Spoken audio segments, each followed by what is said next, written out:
Hey Reddit, I'm Ryan, 34, and I just found out my parents' sudden kindness wasn't about me at all. It was about how much they could get out of me. For most of my life, I've been the outsider in my own family. I'm the youngest of three kids, and my parents have always made it clear that I was the least important one. Not in an obvious, over-the-top way, but in the little things. When I was a kid, my older siblings, especially my sister, Lisa, got everything they asked for. New clothes, money for hobbies, full college tuition. Me? I got the bare minimum. I had to earn every bit of support I got from my parents. They never offered to help unless I begged. And eventually, I stopped asking. So I worked hard, put myself through school, built my own life without them. I wasn't bitter about it. At least I try not to be. But deep down, there was always that small part of me that wondered, why wasn't I good enough? Then about 6 months ago, something changed. Mom and Dad started treating me differently. They started calling more, asking how I was doing, telling me they were proud of me. At first, I didn't think much of it. Maybe they were just realizing they had been unfair. Maybe they were finally seeing my worth. And I have to admit, it felt good. For the first time, I felt like I was part of the family. But what I didn't realize, it wasn't about me at all. It was about Lisa. And what they wanted from me would change everything. It all came crashing down last weekend. Mom and Dad invited me over for dinner, something that never happened before. I should have known something was up right then. But I went. We sat down, ate, laughed. It was nice. Until Mom set down her fork and gave me this sweet, practiced smile. And that's when I knew the real reason I was here was about to come out. Ryan, she said, her voice full of warmth. Your father and I have been thinking. I nodded, waiting. She reached across the table, placing a hand on mine. You've done so well for yourself. You have a great job, a stable home. We're just so proud of you. Dad nodded in agreement, smiling. I felt a small spark of happiness in my chest, until she said the next words. And we were wondering, how would you feel about helping Lisa out? My stomach dropped. There it was. I forced myself to stay calm. Help her how? Mom sighed dramatically, like this was such an unfortunate situation. She's been having such a hard time, she said. Her last marriage was so difficult, and with all the kids. I cut her off. She has 6 kids, Mom, from 3 different ex-husbands. Mom nodded like I had just made her point for her. Exactly. It's so much for her to handle alone. Dad chimed in. She just needs a little support. I leaned back, crossing my arms. Support? Or money? Mom gave a tight smile. Well, both. I laughed, because suddenly, everything made sense. The calls, the sudden kindness, the out-of-nowhere praise. They weren't finally appreciating me. They were buttering me up, grooming me into a financial safety net for Lisa. I shook my head. Unbelievable. Mom's smile wavered. Ryan, this isn't a big deal. It's just what family does. No, I said, voice sharp. It's what family does for Lisa. Not for me. Dad sighed heavily. We helped you when you needed it. I let out a sharp laugh. When? Name one time. Silence. Because they couldn't. I stood up. You never helped me. I built everything I have on my own. And now that I have something, you want to take it? Mom's voice turned pleading. It's not like that. I scoffed. Then what is it like? She hesitated. And that was all the confirmation I needed. I grabbed my coat. Ryan, please, Dad started. I turned back, glaring. You don't care about me. You never did. I was just the backup plan when Lisa screwed up her life. Mom gasped. How dare you say that about your sister? How dare you use me just to clean up her mess? I shot back. I looked them both in the eyes. Don't call me again. And then I walked out. Because this time I was done. The fallout was instant. By the time I got home, my phone was blowing up. Mom, Dad, even Lisa. Mom, Ryan, please don't overreact. This was just a conversation. Dad, we're just asking for some support. We're still your parents. Show some respect. And my favorite, Lisa, wow, you've really turned into a selfish asshole. Huh? After everything Mom and Dad have done for you? I didn't even answer, because they had made it very clear where I stood in this family. I was never the son. I was never the brother. I was just the backup plan, and I refused to play that role anymore. Over the next few weeks, they kept trying. Texts, calls, even showing up at my door. I ignored them all. Then, finally, they sent the last message. Mom, if you don't want to help your family, then maybe you're not part of it anymore. I stared at the words for a long time. Then I smiled, because for the first time in my life, that actually sounded like a gift. I stared at the message from my mom, the words practically burning a hole in my phone screen. If you don't want to help your family, then maybe you're not part of it anymore. I should have been angry. I should have felt hurt. But all I felt was relief. Because for the first time in my life, they were finally saying the quiet part out loud. I was never truly part of the family, at least not in the way that mattered. Not like Lisa was.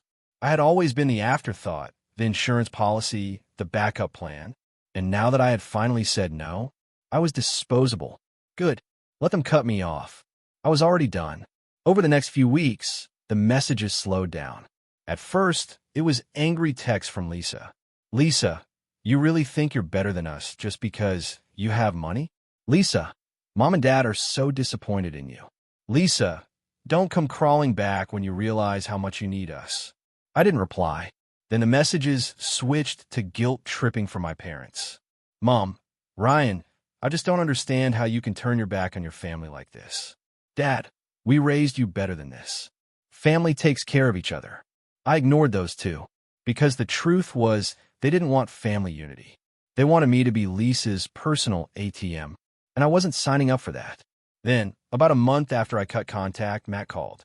Matt was my older brother, the one family member I still respected.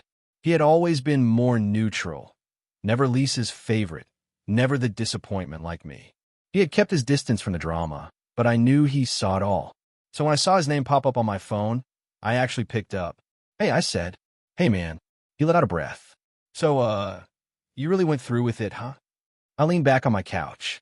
Yeah, guess I did. There was a pause. Then he laughed. And not just a small laugh. A real, genuine, full-body laugh. I blinked. What's so funny? He took a deep breath. Dude, Lisa is losing her mind. I smirked. Oh, Matt chuckled. Yeah, she thought she had it in the bag, man. She really thought she was about to get you to take care of her forever. And now that you're out, she's panicking. I grinned. I love that for her. Matt let out another laugh. Oh, it gets better. She went to Mom and Dad demanding they give her money instead. I raised an eyebrow. And guess what? He smirked through the phone. They don't have it. That made me sit up. Wait, what? Matt sighed. They spent years funding her lifestyle, helping her with every bad decision she made, covering for her every time she failed. And now, they're stretched thin. They were counting on you to pick up the slack. I burst out laughing. This just kept getting better and better. They actually thought I was going to take over their mess. Oh yeah, Matt confirmed. And now that you didn't, Lisa's pissed. She's saying they betrayed her by not stepping up. I shook my head, still grinning. She's unbelievable. She really is.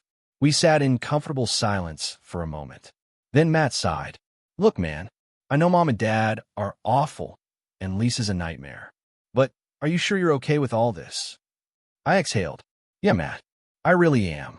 Because for the first time in my life, I didn't feel like I had to prove myself to them anymore. I didn't feel like I was waiting for their approval. And it felt amazing. A few days later, I got one last call from Lisa. I almost ignored it. But then I thought, no, I want to hear this meltdown in real time. I answered, putting her on speaker as I casually made myself a drink. Hello. You ruined everything. I grinned. Lisa, wow, what a warm greeting. What did I do this time? You know exactly what you did, she snapped. Because of you, Mom and Dad won't help me anymore.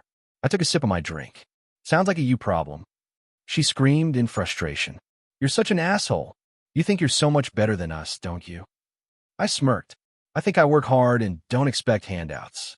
You should try it sometime. She let out a high-pitched, furious noise. I hope you're happy. You destroyed this family. I laughed. Lisa, the family was already destroyed. You just didn't notice because you were too busy benefiting from it. Silence. Then she hissed, You're dead to me. I smirked. Oh no. Anyway, and I hung up because, finally, I was free. The next few months were quiet. No more guilt trips. No more fake affection. No more obligations. And my life, it got so much better. I focused on me, my job, my happiness. I built the kind of life that had nothing to do with them. And it was the best decision I ever made. Lisa? She kept spiraling. She lost her apartment because she couldn't afford rent. She had to move in with one of her ex-husbands. And Mom and Dad, they were struggling too, because after years of throwing money at Lisa's problems, they finally realized. Without me, they had no safety net. And by the time they realized what they had lost, it was too late, because I wasn't coming back. Ever. And honestly, I had never felt better. Lisa wasn't done. Neither were Mom and Dad. Even though I had made it very clear that I wasn't going to bail her out, they still thought they could wear me down. They were wrong. A few days after Lisa's meltdown call, I got a long email from Mom. It was full of fake concern and manipulation. Mom, Ryan, I know things have been tense, but please, let's talk. I don't want this family to fall apart over a misunderstanding. Lisa isn't perfect, but she's your sister. She's struggling. Can't you find it in your heart to help just a little? I rolled my eyes. She didn't want to fix the family. She wanted me to give Lisa money. Again, me. There is no misunderstanding. You didn't suddenly start caring about me. You just saw my bank account as a solution to Lisa's problems. And now that I said no, you're trying to guilt me into changing my mind. It's not going to work. A few hours later, she replied, Mom, Ryan, please. We don't want to fight with you. We love you. But Lisa's situation is serious. She has 6 children, Ryan. Are you really going to just stand by and do nothing? And there it was. The ultimate guilt trip. The kids. Like somehow, that was my problem. Like I was supposed to feel bad because my sister couldn't get her life together. I leaned back in my chair, staring at the screen. Then I typed my reply. Me. Lisa had 6 kids by choice. She made her decisions. If she can't take care of them, that's on her, not me. Maybe instead of expecting me to clean up her mess, you should finally hold her accountable. I hit send. Then I blocked her email. Because I was done. The next day, Matt called again. I answered with a sigh. Let me guess. Lisa is still spiraling. He laughed. Oh, it's worse than that. I raised an eyebrow. What now? She's trying to sue Mom and Dad. I choked. What? Matt chuckled. Yep. She's claiming they promised to support her financially. And now that they're not, she's threatening to take them to court for breach of contract. I blinked. You're kidding. Nope. She's dead serious. I burst out laughing. Lisa, the favorite child, was now turning on the very people who enabled her. I could only imagine Mom and Dad panicking, realizing that their golden child was ready to bleed them dry. This is unbelievable, I muttered. Oh, it gets better, Matt said. She's telling people that you turned the family against her. That none of this would have happened if you had just done the right thing. I grinned. So now it's my fault that Mom and Dad finally ran out of money? Apparently. I leaned back, sipping my coffee. This is better than reality TV. Matt laughed. Right? I should start charging for updates. I chuckled. Keep me posted. Because if Lisa thought she could drag me back into this mess, she was in for a rude awakening. I was watching from the sidelines now, and I was loving every second of it. A week passed. Silence. Then, a knock on my door. I checked the peephole. Mom. I allowed a long sigh. Of course. I debated not answering. But then I thought, no. Let's see what she has to say. I opened the door. What do you want? Mom looked exhausted. Her eyes were red, her face drawn. She stepped forward like she was going to push past me. I didn't move. She stopped. Ryan, can we talk? I crossed my arms. You're already talking. She sighed. Lisa is in trouble. I smirked. No kidding. Mom's jaw tightened. This isn't funny. I raised an eyebrow. Isn't it? Because it's hilarious to me that you spend your whole life bailing Lisa out, and now that you finally can't, she's turning on you. Mom's face twisted in frustration. Ryan, this is serious. She's talking to lawyers. I shrugged. Not my problem. Mom groaned. Ryan, she's your sister. I leaned against the doorframe. Oh, so now family matters. She sighed. That's not fair. I laughed. Oh, now you care about fairness? Her eyes darkened. Ryan, please. I tilted my head. Let me guess. You want me to help Lisa so she'll drop the lawsuit? She didn't answer, which was all the answer I needed. I shook my head. Wow. Even now, you're still trying to use me. Mom's shoulders slumped. Ryan, we just want peace. No, I said. You want control. She exhaled. So that's it? You're really just going to stand by and watched the family fall apart. I smiled. It's not falling apart, Mom. It's finally fixing itself. She stared at me. Then she muttered, "You're being cruel." I shrugged. "You're being delusional." Her face turned red. "I hope you can live with yourself." I smirked. "Oh, I sleep great at night." And with that, I shut the door in her face, because I wasn't their safety net anymore. And that was the best feeling in the world. That night, I got one last text from Lisa. "Lisa, you'll regret this." I grinned, because for the first time in my life, I actually knew I wouldn't. Lisa's threat didn't scare me. If anything, it was hilarious. Because what was she going to do? Sue me for not paying her bills? I ignored her message and went on with my night, feeling lighter than I had in years. But Lisa? She wasn't done. Not by a long shot. A few days later, Matt called again. I picked up, already smirking. "What now?" He let out a low whistle. "Dude, Lisa has officially lost her mind." I leaned back. "Go on." Matt chuckled. "So, you know how she's been throwing a tantrum about Mom and Dad not helping her anymore?" "Obviously." "Well," he continued, "she's decided she's entitled to their house." I nearly spit out my coffee. "What?" Matt laughed. "Yeah, she's saying that because she has the most kids, Mom and Dad should do the right thing and give her their house." I blinked. "But they still live there." "Oh, she doesn't care. She told them they could downsize to an apartment." I burst out laughing. This was peak Lisa. The moment her cash flow dried up, she started looking for the next free thing to take. And now, she was literally trying to take the roof over their heads. She actually said that. I asked. "Yep," Matt confirmed. "And Mom lost it." That made me pause.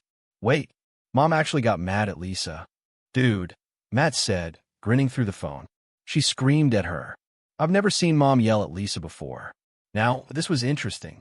For the first time ever, Lisa wasn't getting her way. Mom and Dad had spent their whole lives enabling her. But now that she was turning on them, they didn't know what to do. I grinned. "So what happened?" Matt chuckled. "Lisa stormed out. Said she'd get a lawyer." I snorted. "She's bluffing. No lawyer would take this case seriously." "Obviously. But she's desperate." I shook my head, still smirking. "Let me guess. Mom called you, expecting you to talk some sense into me again?" Matt sighed. "Yeah. She's still hoping you'll step in and fix things." I laughed. "Not a chance." "Didn't think so," he said. "Just figured you'd want the update." "Oh, absolutely. This is my new favorite soap opera." Matt laughed. "Right? It's like watching karma unfold in real time." I smirked. "Let me know what happens next." Because I already knew this wasn't over. Lisa wasn't the type to give up. She was going to double down, and I was going to enjoy every second of it. I didn't have to wait long. 2 days later, Lisa called me. I debated ignoring her, but then I thought, no, I want to hear this meltdown for myself. I answered. "Hello." She didn't even say hi. "You did this." I smirked. "Good morning to you too." She ignored me.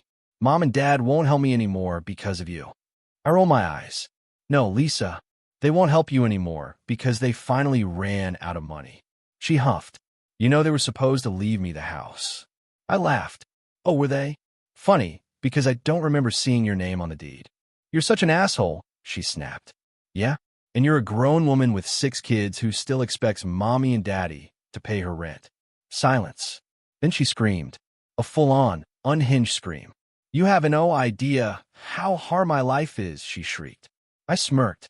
"And whose fault is that?" She hung up on me. I put my phone down, still grinning, because Lisa had just realized something. For the first time in her entire life, no one was coming to save her. The next week was radio silence. No texts, no calls, nothing. I thought maybe, just maybe, Lisa had finally given up. But then, Matt called me again, and the second I picked up, I could hear the excitement in his voice. "Dude, Lisa is in full meltdown mode." I grinned. "What now?" "She's been going around to everyone in the family, trying to turn them against us." I laughed. "Let me guess, no one's buying it?" "Oh, not even close. Everyone knows she's a mess." I smirked. "So what's her new plan?" Matt chuckled. "She's moving out of state." That made me pause. "What?" "Yep," he confirmed. "She's claiming she's done with this family, and that she's moving somewhere where she'll be appreciated." I grinned, because that meant one thing. She had officially run out of options. Lisa's entire existence revolved around leeching off people. And now, she had no one left to take from. So she was running, hoping to find new suckers in a different state. I shook my head, still smiling. You know what? Good for her. Let some other poor souls deal with her. Matt laughed. Agreed. And just like that, Lisa was gone. A few weeks later, Mom finally gave up too. She stopped calling, stopped texting, stopped trying to guilt me back into the family role I never wanted. And my life, it got so much better. No more stress, no more guilt trips, no more being treated like a walking bank account. I had cut them off for good. And for the first time in my life, I was truly, completely free. Lisa was gone. Mom had given up. And for the first time in my life, I was free. But the funny thing about cutting off toxic people is that they never stay gone for long. They always find a way to crawl back. And Lisa? She was about to prove just how desperate she really was. A few months passed. I hadn't heard from Lisa since her dramatic, "I'm leaving this family" speech. Mom had stopped trying to guilt trip me. And my life? It was better than ever. I was focused on my career, enjoying my peace, and for the first time in years, I wasn't constantly dealing with someone else's mess. Then, I got a text from an unknown number. Unknown, hey, it's Lisa. We need to talk. I stared at my screen, debating whether to block her immediately. Then another message popped up. Lisa, please, Ryan. It's important. I sighed. I knew this wasn't going to be an apology. Lisa didn't do apologies. But my curiosity got the best of me. So I replied, "Me, what do you want?" She typed for a while before finally responding. Lisa, I was wrong about a lot of things. I see that now. I raised an eyebrow. Lisa? Admitting she was wrong? This had to be a trap. Me, oh yeah? And what exactly were you wrong about? Lisa, about family. About how I treated you. I took a lot for granted, Ryan. And I regret it. I laughed. Regret? Lisa didn't regret what she did. She regretted that she lost her safety net. I smirked. Me. Cut to the chase, Lisa. What do you actually want? She didn't reply for a few minutes. Then she finally admitted the truth. Lisa, I need a place to stay. There it was. The real reason she was messaging me. I knew it.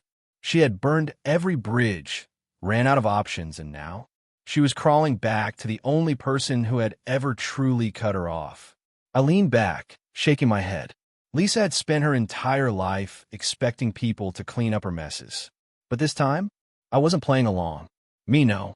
She immediately responded. Lisa, Ryan, please. I have nowhere else to go. Me, not my problem. Lisa, it's different now. I've changed. I just need a little help. I let out a dry chuckle. Me, you said the same thing every time Mom and Dad bailed you out. How is this different? She hesitated. Then she pulled out the final card she had left. Lisa, think of the kids, Ryan. They don't deserve this. I clenched my jaw, because I knew she'd go there. I knew she'd try to use them. And the old me? The old me might have felt bad, might have actually considered it. But I wasn't that person anymore. I wasn't falling for it. Me, then be a better mother. Lisa, you put them in this situation. Not me. Lisa, wow. So you're just as heartless as Mom and Dad. I smirked. Me, I learned from the best. And then, I blocked her number. For good. Because this time, Lisa was truly on her own. A few weeks later, Matt called. Dude, he said, sounding amused. Lisa just called me. I laughed. Let me guess, she tried the same sob story on you? Oh, word for word, he chuckled. First, she's changed. Then, she regrets everything. And then, she needs a place to stay. I smirked. And what did you say? Matt snorted. I told her to get a job. I burst out laughing. How did she take that? She screamed at me and hung up. I shook my head. Classic Lisa. We sat in silence for a moment before Matt said, She's really out of options, huh? Yeah, I muttered. And you know what? That's on her. Matt let out a breath. Feels weird, doesn't it? Not having to deal with her drama anymore. I smiled. It feels amazing. Lisa never reached out again. She disappeared from our lives completely. And honestly, it was the best thing that ever happened to me. Mom and Dad never tried to reconnect, either. Maybe they realized they had pushed too far. Or maybe they finally understood that I was done. Either way, I didn't care. Because for the first time, my life was mine. No more being the backup plan. No more being the family ATM. No more feeling like I had to prove myself to people who had already written me off. I had finally put myself first, and I had never felt freer.